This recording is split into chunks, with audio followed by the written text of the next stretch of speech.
हाँ, इंडी गठबंधन का डब्बा गोल हो गया। हाँ। इंडी गठबंधन जो बना था, ठगों का महागठबंधन जो बना था, परिवारवादी भ्रष्टाचारवादी गठबंधन, वो बनने से पहले ही टूट गया, इनका डब्बा गोल हो गया।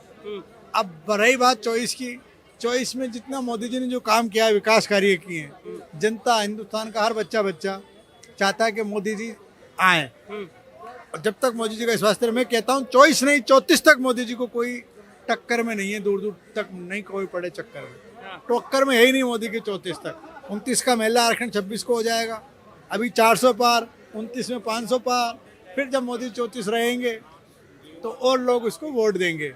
मोदी जी ने जो काम किए हैं, लोगों के अब खाते खोलना, देश में सफाई अभियान, टॉयलेट, देश को दंगा मुक्त, भ्रष्टाचार मुक्त, आतंकवाद मुक्त जो मोदी जी ने किया है, जो हिंदुस्तान रोड से लेके हिंदुस्तान के रोडों का जाल फेंका है, अंतरिक्ष तक आपने देखा, चंद्रयान मिशन और मिशन जो आज तक की सरकारें 60 साल में नहीं कर पाई, वो जो मोदी जी ने 10 साल में करके दिखाया। अच्छा, आप कह रहे हैं 2034 तक आएंगे, कैसे आएंगे? किसान और मुसलमान दोनों ही खुश नहीं है। यूसीसी उत्तराखंड में आया, दंगे हुए, किसान बॉर्डर पे बैठे हुए हैं, क्या कहेंगे? राहुल गांधी तो कह रहे हैं कि हमारी सरकार आती है तो एमएसपी की फुल तरीके से गारंटी दी जाएगी। ये एमएसपी की जो नाम पे किसानों को भड़काया जा रहा है, एमएसपी मनमोहन सिंह जी के टाइम आई थी, मोदी जी ने खुद इसकी चेयरमैन रिपोर्ट दी, कुछ एरिया के अंदर फुल एमएसपी जितना किसान मांग रहे उतनी नहीं हो सकती, क्योंकि जितनी एमएसपी मांग रहे हैं वो इतना बजट का 10% हो जाएगा। सारे जो विकास कार्य खाली किसान के ऊपर है, किसानों को उनको मुआवजा देना चाहिए, उनकी इज्जत करना चाहिए कि वो हमारे अन्नदाता हैं। लेकिन इसका मतलब ये नहीं सब कुछ लुटा के एक ही बैठे को, और भी बहुत है हिंदुस्तान में, सरकारी अस्पताल हैं, उनके ऊपर लोगों को देना पड़ता है, इंश्योरेंस देना है, मेडिकल है, ट्रेन है, बसें हैं, व्यवस्था है, टॉयलेट बाथरूम रोड, बहुत सारे काम होते हैं जिनमें गवर्नमेंट को पैसा खर्चा करना पड़ता है। जितनी कमाई होगी उसके हिसाब से एक एक आदमी को शेयर करना पड़ता है। तो ये किसान भाइयों को समझ में नहीं आ रहा। और आपने मुस्लिम की बात कही, मैं भी मुस्लिम हूँ, मेरा नाम भी सोहेल हिंदुस्तानी है, और बहुत से मुसलमान हैं जो बीजेपी को आज की तारीख में वोट दे रहे हैं और पसंद कर रहे हैं मोदी जी की नीतियों को, काम को। अब वो कुछ लोग कमी, एंटी नेशनल एंटी सोशल जो एलिमेंट है, जिनको ये पच नहीं पा रहा कि यार ये मोदी कैसे आ रहा है बार बार, उनकी दुकानें बंद हो गई, लाले पड़ गए उनको, जो भ्रष्टाचारवादी हैं, परिवारवादी हैं, हाय मेरे परिवार का क्या होगा, हाय मेरे दुकान का क्या होगा, ये इस तरह के लोग एक गोलबंदी, एक अफवाह फैला रहे हैं। तो उस पर लोग ध्यान ना दें, अच्छे काम पे, कि देश को जो आज आगे बढ़ रहा है, गति मिली है, इस गति को टूटने ना दें। जब तक मेरा कहना मोदी जी स्वस्थ रहें, 24 नहीं 34 तक मोदी जी को लोग, एक नारा चल रहा है आपकी बार भाजपा सरकार, मैं कहता हूँ बार बार भाजपा सरकार, मोदी सरकार, बारंबार मोदी सरकार, ये मेरा अपना कहना है। आपने कहा जैसे कि आप भी मुसलमान हैं, अभी यूसीसी उत्तराखंड में लागू हुआ, आपने देखा किस तरीके से हल्द्वानी में दंगे हो गए, तोड़फोड़ मचाई गई, पुलिस स्टेशन जला दिया गया। उसके बाद तोकीर रजा जो मुस्लिमों को भड़काने की बातें बोलते हैं, कहते हैं कि हमारे मस्जिदों पर ऐसे अतिक्रमण के नाम पर बुलडोजर चलाया जाएगा तो मुसलमान अब शांत नहीं बैठेगा, मुसलमान सड़कों पे आएगा, मुसलमान अपनी जान बचाने के लिए हत्याएं भी करेगा। कैसे देखते हैं इन बयानों को? बहुत गलत ना समझी के बयान है उनके। वो क्या है, एक ही एरिया में, एक ही दड़बे में रहते हैं। तो रजा साहब की मैं इज्जत करता हूँ, बहुत अच्छे आलिम है, लेकिन वो दुनिया में घूमना कम होता है उनका। कोई जो उनके कान भर देता है, उस तरह की वो बातें करते हैं। कोई मुसलमानों को निशाना नहीं बनाया जा रहा। आज जितनी शांति है हिंदुस्तान के 10 साल के पीरियड मोदी राज में, वो कभी नहीं हुई। छोटी मोटी छिटपुट घटनाओं को छोड़ के, ना समझी ना जाने अनजाने में घटनाएं होते ही, ये होते रहेंगे। हजारों दंगे कांग्रेस के राज में 4700 हजारों दंगे हुए। आप उनकी बात ना करके मोदी जी की छोटी छोटी सी बात पे आप ध्यान रखते हो। आप कोई खूबसूरत लड़की है, वो उसके चेहरे की खूबसूरती को ना देख के उसके पीपल्स हो जाए, दाना हो जाए, वो देखो, तो आपका नजरिया है ना, खूबसूरती को देखना चाहिए। यहाँ छोटी छोटी सी कमियों को देखा जा रहा। दुनिया की पुरानी आदत है अच्छों को बुरा साबित करना, दुनिया की पुरानी आदत है। जितना सरकार अच्छे काम कर रही है, बढ़िया काम कर रही है, तो इतना लोग उससे कुछ कमी ना, छोटी छोटी कमी निकाले जा रहे हैं। मुसलमानों के नाम पे भड़काना, किसानों के नाम पे भड़काना है, ये बिल्कुल गलत बात है। अभी इन चीज़ों को जनता, मुसलमान भी समझ चुका है, किसान भी समझ रहा है। तो आप जब भी देख रहे हो पहले की तरह याद नहीं, और आगे भी समझेगा, और ये देश ऐसे ही आगे बढ़ेगा। मेरी हाथ जोड़ के सब लोगों से गुजारिश है, इस देश को जो गति पकड़ी आज़ादी के बाद, आज हिंदुस्तान की जो वैल्यू है दुनिया में, आपने देखा अभी कतर के अंदर 18 लोग वहाँ फंसी, वहाँ का कानून बहुत सख्त है। वहाँ के लोगों को बचाने का काम अगर किसी ने मोदी किया है। यूक्रेन में फंस गए, तुरंत काम किया है। किसी भी कंट्री में, सूडान में कहीं भी कोई घटना होती है तो हमारी कंट्री तुरंत उसकी मदद करने की आज जो पावर आई है वो पहले, आज से पहले कोई शक्ति, कोई पावर इतनी नहीं थी जितनी ये मोदी जी और भाजपा की सरकार काम कर रही है। इसलिए इसका साथ देना चाहिए, सपोर्ट करना चाहिए। अच्छा, क्या नाम है आपका? मेरा नाम सुमित है।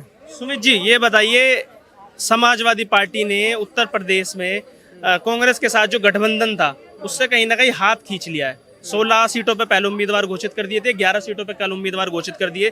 2024 का जो चुनाव है वो क्लीन स्वीप है। आप ये देखिए कि जिस तरीके से ये इंडिया I.N. का गठबंधन लेकर आए थे, ये सोच रहे थे कि हम मोदी जी को उखाड़ फेंक देंगे, हम मोदी का सत्ता बिल्कुल गिरा देंगे, 4 कुर्सी जो है उसको हम खत्म कर देंगे। पर क्या हुआ? 4 दिन की गठबंधन नहीं चल पाई ना।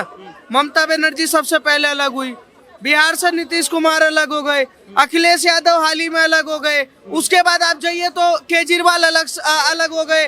तो इससे ये पता चलता है कि जिस स्वार्थ के नाम पर इन्होंने गठबंधन बनाया था वो स्वार्थ दिखने लगा। इन्होंने क्या किया, एक पिकनिक स्पॉट बनाई जहाँ पर 4-4 हजार रुपए की पानी की बोतल पी रहे थे।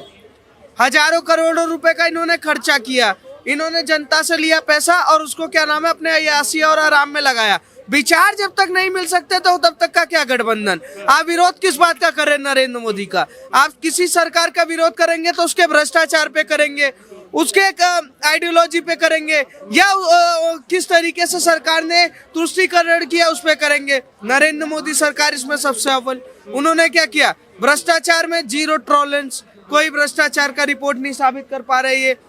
नरेंद्र मोदी की प्राथमिकता सबका साथ सबका विकास। उन्होंने क्या किया कि अगर कोई भी योजना निकाले तो वो हिंदू के लिए भी है, मुसलमानों के लिए भी है, सिख के लिए भी है, तो ईसाइयों के लिए भी है। तो ये नरेंद्र मोदी की प्राथमिकता है। तुष्टीकरण यहाँ देखते हैं कि जो तुष्टीकरण ये टोपी लगा के अल्लाह अकबर कह रहे थे, ऊंचे पैजामे वाले को ये सपोर्ट कर रहे थे, नरेंद्र मोदी की सरकार ने उसको खत्म किया।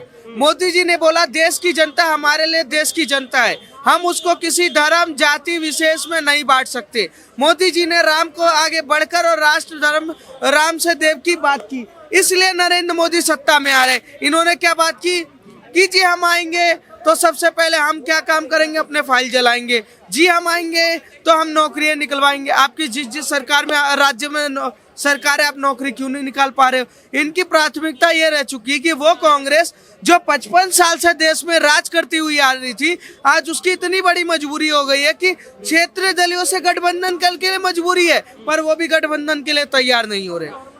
अच्छा, राहुल गांधी तो कह रहे हैं किसानों के लिए, जो किसानों का इतना बड़ा प्रोटेस्ट चल रहा है, कहता है अगर हमारी सरकार आएगी तो हम फुल MSP दे देंगे। किसानों के साथ खड़े हुए हैं, बेरोजगारों के साथ खड़े हुए हैं। जिस तरीके से अभी यूपी पुलिस का एग्जाम हुआ उसमें कह रहे हैं कि पेपर लीक हो गया है, उसको लेके युवाओं में बड़ा गुस्सा है। राहुल गांधी कह रहे हैं हम आएंगे तो सबको रोजगार बांटेंगे। कैसे देखते हैं फिर चुनाव को? बिल्कुल राहुल गांधी सही कह रहे हैं। किसान जो आंदोलन कर रहे हैं बॉर्डर पे, इतना तो सुनने के बाद उनको समझ जाना चाहिए था कि वो सबसे पहला काम क्या करे कि जब राहुल गांधी कांग्रेस पार्टी स्टेटमेंट दे रही है तो वो सबसे पहले अपना आंदोलन स्थगित करे। 3 महीने का चुनाव का टाइम बचा हुआ है, आप कृपया करके घर वापसी करें और चुनाव में राहुल गांधी को जिताए। सत्ता में राहुल गांधी आएंगे और वो आपको क्या नाम है MSP लागू करेंगे, कर्ज माफी देंगे, सब कुछ करेंगे, पर आइडियोलॉजी समझिए इनको क्या, इनका आइडियोलॉजी है देश में दंगा करवाना, देश में किसी भी तरीके से भयवाद का एक चरम पे लेकर आना। ये भी पता है कि नरेंद्र मोदी सत्ता से जाने वाले नहीं है, ये भी पता है कि कांग्रेस आने वाली नहीं है। जहां जहां कांग्रेस आई है किसानों का क्या हाल है वो पूरी जनता जानती है। जो राहुल गांधी कह रहे हैं कि हमारी सरकार आएगी तो रोजगार का बहार डाल देंगे, आप 55 साल के युवा हैं, आप बताइए आपके पास कौन सा रोजगार है? आपके पास कौन सा रोजगार है? कोई रोजगार है? हमारे देश का युवा तो रोजगार कर रहा है। मैं खुद 25 साल का हूँ, मैं नौकरी कर रहा हूँ, मेरे दोस्त यार सारे नौकरी कर रहे हैं। राहुल गांधी की आइडियोलॉजी इतनी है कि वो सत्ता में तो आना चाहते हैं पर झूठ बोल कर आना चाहते हैं। काम के नाम पर राजस्थान में इन्होंने बोला था कि हम ये कर देंगे, कुछ नहीं किया। इन्होंने तेलंगाना में बोला कि लड़कियों की शादी होगी 1 लाख रुपए देंगे और 1 तोला सोना देंगे। क्या हुआ जी? कर्ज सरकार बनते ही मोदी के चरणों में आ गए। अंबानी अडानी की सरकार मोदी को बताते हो, पर सबसे पहले आपकी सरकार राज्य में अंबानी और अडानी को इन्वेस्टमेंट के लिए बुलाती है। तो इससे पता चलता है कि राहुल गांधी अपने चेलों को मतलब अपने चमचों को किस तरीके से व्हाट्सएप का ज्ञान दे रहे हैं। उनके पास ज्ञान की भूति इतनी अच्छी है कि बस वो पी के तो आ जाते हैं, जमीनी स्तर पे उनको ये नहीं दिखता कि वही नरेंद्र मोदी है जो कल तक आतंकवाद से देश त्रस्त था। कश्मीर में डेली कहीं ना कहीं बम ब्लास्ट होता था, भारत में कहीं ना ब्लास्ट हो जाता था। आज वो नरेंद्र मोदी की सरकार आने के बाद वो खत्म हुआ। सुरक्षा में हम 1 लाख करोड़ से ज्यादा का इन्वेस्टमेंट कर चुके हैं। ठीक है, जो देश कभी आयात करता था, आज जो देश मंगाता था, आज वो आयात कर रहे। इससे ये पता चलता है हथियार हम 75,000 करोड़ से ज्यादा का इन्वेस्टमेंट अभी हाल ही में अयोध्या में कर रहे हैं। तो ये पता चलता है कि राहुल गांधी हो या 26 चिरकुट हो, इनको देश से लेना देना नहीं है, परिवारवादी है, इनको परिवार से लेना देना। कॉर्पोरेट पार्टी चला रहे, सरकार में आएंगे, कॉर्पोरेट पार्टी फंडिंग सेट करेंगे और फिर दोबारा से राजशाही करेंगे। अच्छा ये बताइए, आपने कहा किसानों को बात हुई है, तो आरोप लगाया जा रहा है जब देश के 2 उद्योगपतियों को और अमीर बनाया जा रहा है, मोदी सरकार सारे कॉन्ट्रैक्ट उनको देती है, सारा पैसा उनको दिया जाता है, तो देश का किसान जो है, जो अन्नदाता है, उसको अमीर क्यों नहीं बनाते, उसकी इनकम क्यों नहीं बढ़ाते? नहीं, नरेंद्र मोदी जी ने इनकम ऑफ सोर्स की बात की। आप ये देखिए कि इसी देश में आप बेसिक सैलरी 7,856 रुपए था, नरेंद्र मोदी की सरकार आने के बाद 14,842 रुपए बेसिक सैलरी, डबल से ज्यादा, डबल हुआ सैलरी। उसके बाद वही नरेंद्र मोदी ये कह रहे हैं कि किसानों की आयात नहीं बढ़ रही। पहली सरकार ऐसी है जिसने क्या किया, किसानों को सम्मान निधि दिया, जिस पर आप फसल पे 30% की बीमा देते थे, नरेंद्र मोदी 80% का दे रहे हैं। जहां पर आपके देश के किसान 2.5 लाख करोड़ का इनकम करते थे पूरे साल में, नरेंद्र मोदी की सरकार में 6.5 लाख से ज्यादा का इनकम का सोर्स है। किसान आंदोलन कहाँ कर रहे हैं आप ये देखिए, पंजाब का वो किसान आंदोलन कर रहा है कि वो कह रहा है कि एमएसपी सेट करिए। एमएसपी सेट होने का फायदा क्या है कि जो सबसे ज्यादा शराब अगर देश में कहीं बनता है तो वो बनता है पंजाब में।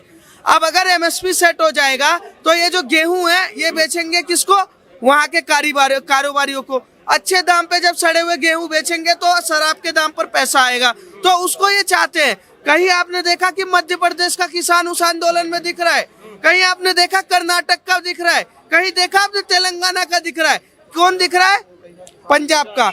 और पंजाब का क्यों दिख रहा है, क्यों? अगर आप कह रहे हैं कि हम आए नरेंद्र मोदी का घर घेरने के लिए, हम आए गृह मंत्री का घर घेरने के लिए, आपकी सरकार आम आदमी पार्टी की सरकार अगर वहां पर है, भगवंत मान ने ये बोला था कि हम आएंगे एमएसपी लागू करेंगे, क्यों नहीं लागू किया सर जी, आप ये बताइए क्यों नहीं लागू किया? दिल्ली में अरविंद केजरीवाल सपोर्ट कर रहे हैं, पानी की टैंकर भेजना स्टार्ट कर दिया है, खाने के लिए सुविधा देना स्टार्ट कर दिया। आप उनसे पूछिए, आपकी सरकार है दिल्ली में, आप लागू कर दीजिए, नहीं करेंगे। और एमएसपी लागू होने की चर्चा पे जो चर्चा कर रहे हैं, आप ये बताइए कि इस देश में अगर एमएसपी लागू हो जाएगा तो 44 लाख का बजट है, 17 लाख से ज्यादा हम एमएसपी के 17 लाख करोड़ से ज्यादा हम एमएसपी पे खर्चा कर देंगे। किसान माफी में हम 6.5 लाख करोड़ से ज्यादा का दे देंगे।